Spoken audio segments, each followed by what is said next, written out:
A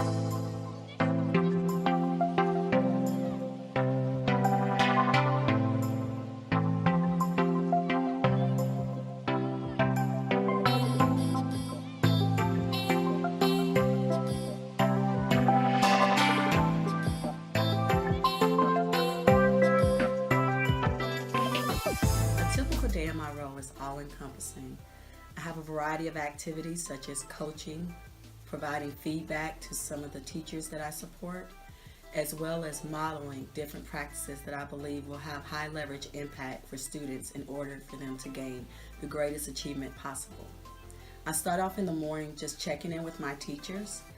After that, I walk around and I complete a couple of walkthroughs looking at some of the practices that we've been talking about and that teachers have set goals for in order to make sure that they are getting the appropriate feedback in order to refine their practices so that they are successful. I like to think of this job in three categories: teachers, students, and initiatives that the school is pushing. So with teachers in general, there's probably two big leverages. The first one is coaching teachers, and the second one is PLCs. So during coaching sessions, there's a pre-chat conference, I call it, a class observation, and then a debrief session.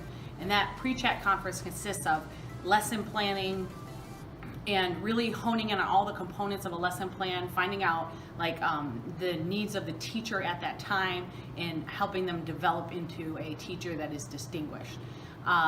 Afterwards, we debrief on the process and reflect so that we can actually have change in our practice. In the PLCs, we unpack standards, we internalize lessons, we have data meetings. In all those meetings, we basically use that to support the work of each other and move forward to help with having rigorous lessons that impact students to meet the standards. As far as students, impacting student achievement, there's 5 different ways that I do that on a regular basis. One is push-ins, one is pull-outs, one is tutoring, one is parent contact, and then student interviews. I'm really excited about it because we actually started a student tracker. With the student tracker, kids are actually tracking all their mastery checks and their tests, and then when I pull them out, they're looking specifically at their mistakes, and then they actually learn from their mistakes so that they're not making the same mistakes to actually master that standard. With the push-in model, I end up speaking with the teacher, do that pre-conference chat so we know how to work together, and then I either work with small groups of students that we know need that support, or I'm co-teaching or do some form of modeling with that teacher. And then with the tutoring, I do that twice a week from 2:30 to 4:30, and again, it's all based on the student tracker and what they need and how they can improve. I spend my day kind of broken up into certain areas. So I have my working with students area. So we have WIN groups, which kind of stands for what I need. So it's our intervention block. So I'm able to work with some students. Our teachers have such a wide range of levels in their reading classrooms. This is an opportunity for us to kind of target instruction based on their level. And so that teachers don't have to plan for the entire group. I take some groups and help them out. And so I'm doing guided reading groups with certain students. We're doing novel studies, which is my favorite. I love doing novel studies with some students. And so that's part of my day. I also spend a lot of time in planning, especially the beginning of the week. So we have one teacher per grade level. Each teacher has a 90-minute planning block, and then they have an hour the rest of the day. So I'm at least with them 3 days a week. We plan for math and literacy.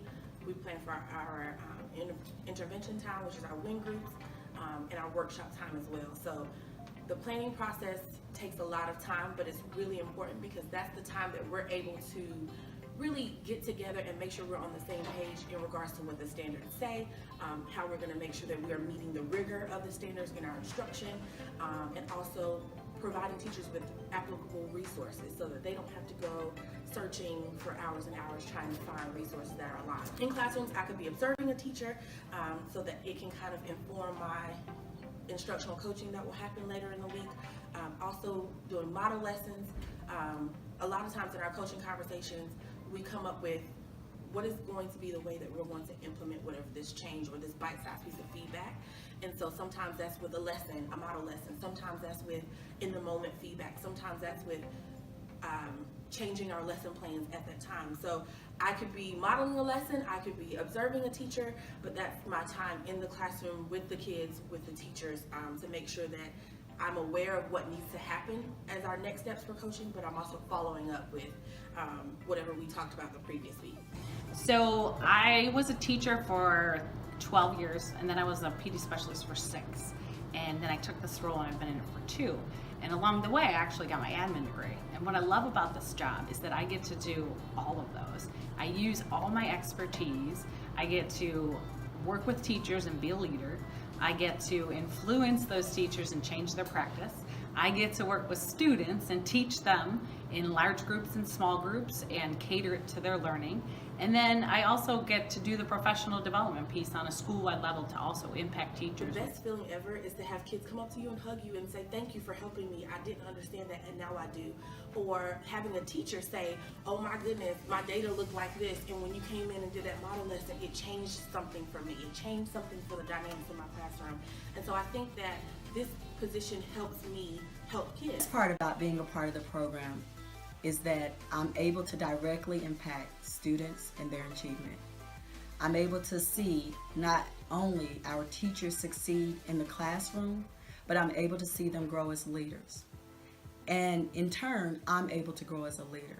This position really allows me to have a great impact on student achievement because I'm able to, number one, work with the kids directly, but also I see how the things that we talk about in planning, the things that I talk about in coaching,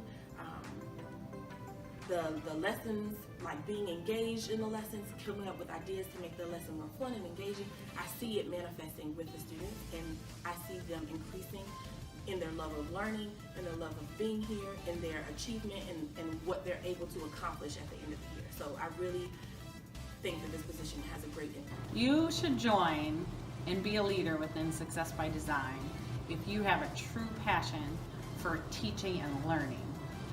The ultimate end goal is really seeing kids thrive and teachers grow in their practice. This program has meant the world to me. It's given me an opportunity to grow students. It's given me an opportunity to grow teachers. It's given me an opportunity to grow our support staff. And it's given me an opportunity to grow myself.